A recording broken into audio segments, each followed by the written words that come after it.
Hello, you're listening to Hugo Talks. So I did a video on Friday about a stupid VR headset and the metaverse and how Facebook staff were being let go, etc, etc. And someone left this comment on the video here. Meta means death. Meta backwards is atom. Look that God up. Okay, now I believe I've talked about this before in a video, especially the meaning of meta, but I'm not sure, I can't remember exactly where.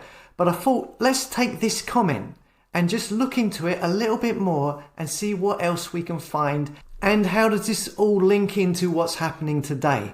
Now, I'm not making any big claims here, just looking into stuff. Maybe it will just turn into a ramble. Let's see. So first up, if you didn't know, Meta, of course, is the new name for Facebook. Well, I say new. It was actually announced last year. And Meta, if you look up its meaning, it means beyond, There are numerous meanings in the dictionary for Meta, but in Hebrew, Meta means dead. Okay, now this is nothing new. In fact, the Fake Stream Media were talking about this a year ago. As you can see here, Facebook's new name, Meta, means dead in Hebrew. But it's kind of interesting.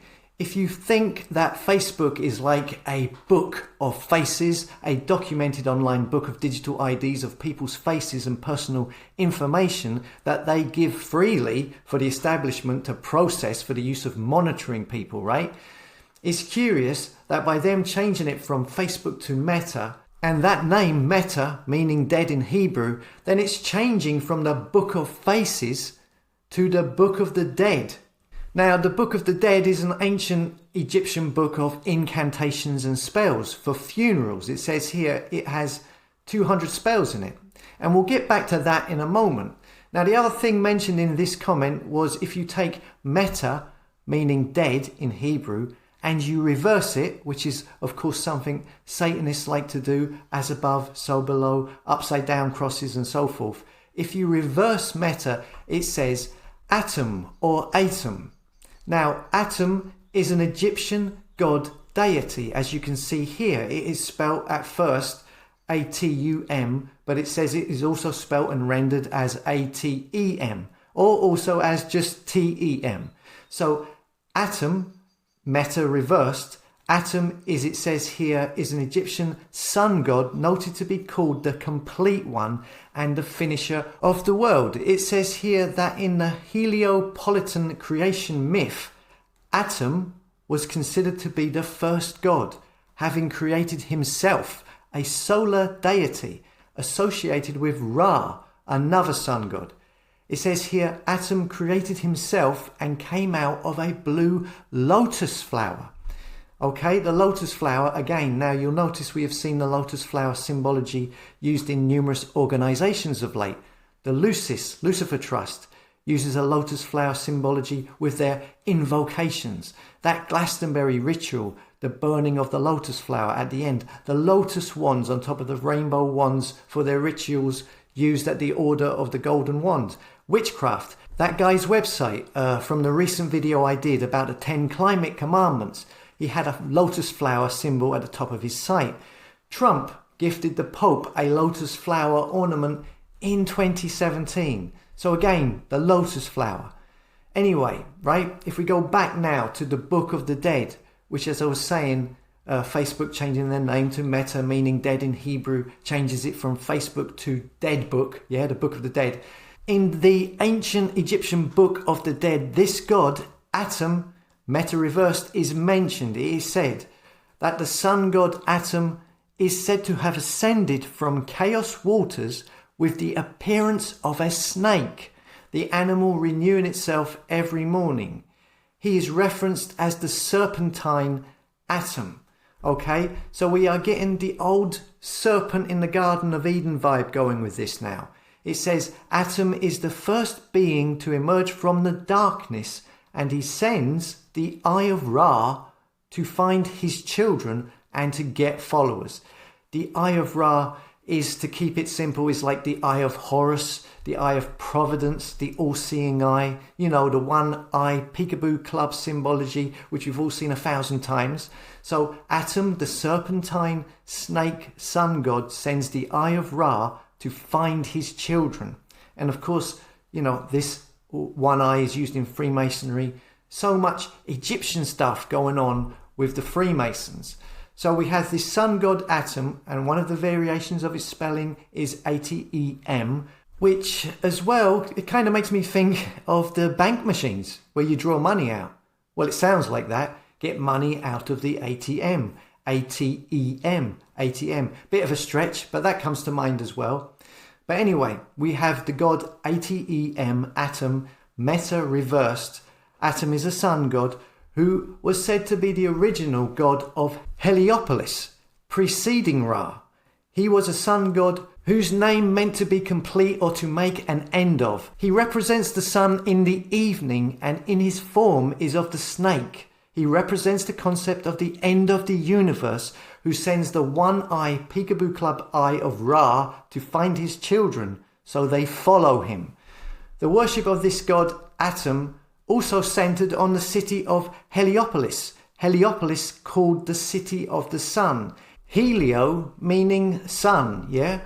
So Heliopolis is now in Cairo, and the major surviving remnant of Heliopolis is this obelisk here, which is dedicated to the gods Ra and Atum. Obelisks were a big thing in Heliopolis, yeah? They originated from there. They even moved one of the obelisks from Heliopolis and placed it in Rome. And two smaller ones were taken from there, and one was placed in the UK and one in New York, both of them called Cleopatra's Needle, I believe. Now, as you can see, there are other obelisks all around the world. For example, the Washington Monument in Washington's DC National Park, built to commemorate George Washington, who of course was a Freemason. Obelisks are everywhere. Dublin, London, Helsinki, USA. Wherever the power structure is, you'll find an obelisk representing, I believe, the worship of the sun god serpent by those who believe they are in control and their involvement with witchcraft. Talking of Heliopolis, we also have heliocentrism. That is making the sun the center of the universe, which was a concept that came about by Copernicus in the 16th century, which replaced geocentrism, which was the view that the world was the center of the universe. Which is interesting, because if you worship a sun god, wouldn't you want to make the sun the center of the universe? Yeah? So, you know, if you were wondering why these Freemason halls have all of this Egyptian paraphernalia, it's going back to the sun gods. Or why all of these countries have obelisks near governmental buildings in their capitals. It's all going back to this. And ancient Egypt and the Book of the Dead is where much of the witchcraft, the spells, black magic originates from. It says here, the Book of the Dead is a grimoire. What is a grimoire? A grimoire is a book of spells, a textbook of magic, how to do divination, a guide to summon spirits and conjure up demons. So it says here the Book of the Dead is a grimoire of magical incantations on resurrecting the deceased and turning them into a powerful, immortal spirit. And what do we see today? We see the likes of the World Economic Forum and big tech all pushing transhumanism, wanting to become their own gods, wanting to upgrade humans into human Mark II. All of these power structures around the world and their allegiances on full display in their respective countries with their Egyptian obelisks. Whether it's in Australia or France, it doesn't matter. Even the Visa headquarters in New York has Egyptian god artwork on the wall of its offices. The public, they're spellbound by the media. Medea, the goddess of illusion, receiving messages or being hypnotized by Satan's devices, the Black Mirror devices that everyone seems to carry with them, which receives its messages through the air, through the Wi-Fi, the prince and power of the air. In my opinion, it seems that technology And science is merely a front, a disguise, an excuse to streamline practices and rituals that have been there since the beginning of time. So where did these ancient Egyptians get all of this secret knowledge from? How did they build the pyramids? Where did they get these spells? The Book of the Dead. It is said that the pyramids were built nearly 5,000 years ago. That's what they claim. Some claim that this secret knowledge was brought down by fallen angels.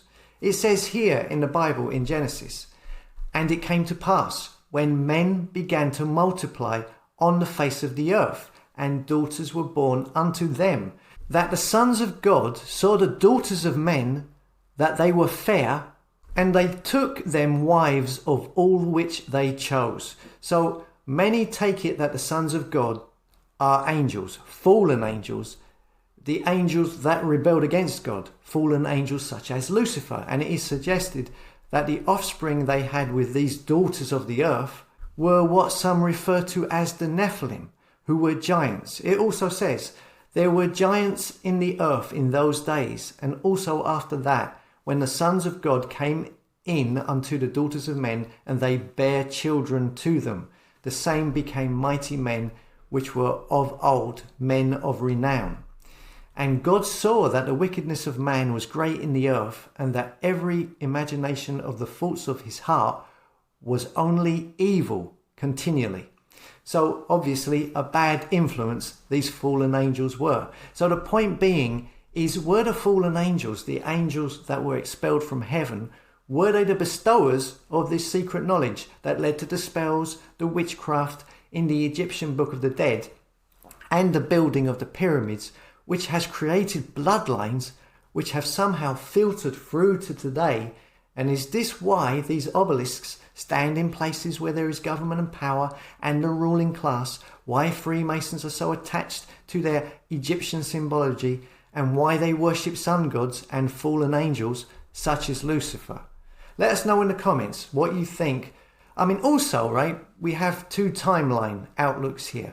We have the biblical timeline and the trust the science modern timeline.